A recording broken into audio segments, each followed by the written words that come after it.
तर नंबर मला दिसतोय सगळ्यात पहिला 148. त्या 148 नंतर आणखीन काय काय दिसतंय बाबांनो त्यामध्ये 384, त्यानंतर 236. हेच नंबर त्याने आतमध्ये वापरलं. ते काम करू आपण आता. या सगळ्यांची बेरीज वजाबाकी करण्यासाठी पाया समान असला पाहिजे. काय असला पाहिजे?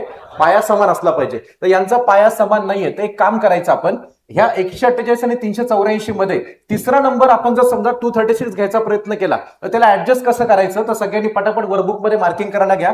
त्या 236 या नंबरनी तर वरती आणि खाली गुणायचं, म्हणजे जेणेकरून आपल्याला तिघांच्या पायामध्ये या तिन्ही संख्या आणायचा प्रयत्न करायचा, म्हणजे पाया काय करायचा आपल्याला सेम करायचा आहे. तर आपण काय करूया, इथं गुणाकार करा 236 ने. प्रश्नावरतीच गुणाकार केला ते चालेल.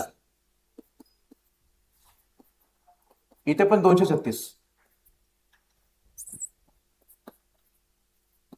नेक्स्ट आता इथे बघायचं 384 आणि 236 या दोन संख्यांमध्ये तिसरी संख्या कोणत्या कमी पडते आपल्याला? 148.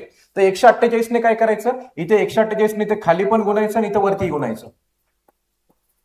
नेक्स्ट तिसऱ्या संख्येमध्ये जर गेलो तर 148 आणि 236 या दोन संख्या जर आपण पाहिल्या तर तिसरी संख्या 384 तिकडे मिस करतात ते लोक. तर इथे लिहून टाकायचं गुणिले 384 आणि इथे वरती सुद्धा तेच करायचं गुणिले 384.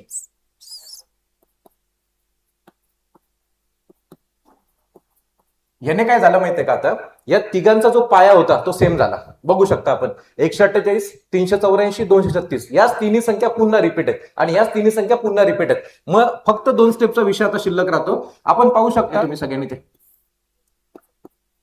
148 गुणिले 384 गुणिले 236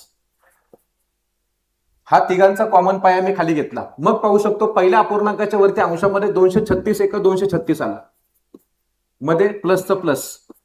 सेकंड इथं अपूर्णांकामध्ये पाहिलं तर इथं अंशामध्ये 148 एक 148 आला. नेक्स्ट मायनसचं मायनस 384 एक 384. आता याने बेनिफिट काय झालं आपल्याला बघायला, आता या दोघांची जर आपण बेरीज केली तर येणारी संख्या जर पाहिली तर 384 येते. करेक्ट आहे, करून बघू शकता आपण. इथल्या इथं तुम्ही वाइंड अप करू शकता. मी एक स्टेप वाढवणारे वाटलं तर याच्या पुढेच लिहितो. इथं या दोघांची जर मी बेरीज केली तर 236 148 मध्ये 8 आणि 6 किती आला बेटा? इथं 14. हातचा आला 1, 4 आणि 3 7 आणि 1 किती आला? 8. आणि अलीकडचं इथं 2 आणि 1 3. इथं 384 या दोघांची बेरीज बनली. साईडला मायनस 384 इथे वेटिंगला आहे आणि भागिले मध्ये हे जे 3 गुणाकार आहेत ते 3 गुणाकार ते लिहायची गरज नाही परत. आपण सांगू शकतो दोघांची वजाबाकी किती येते? 0.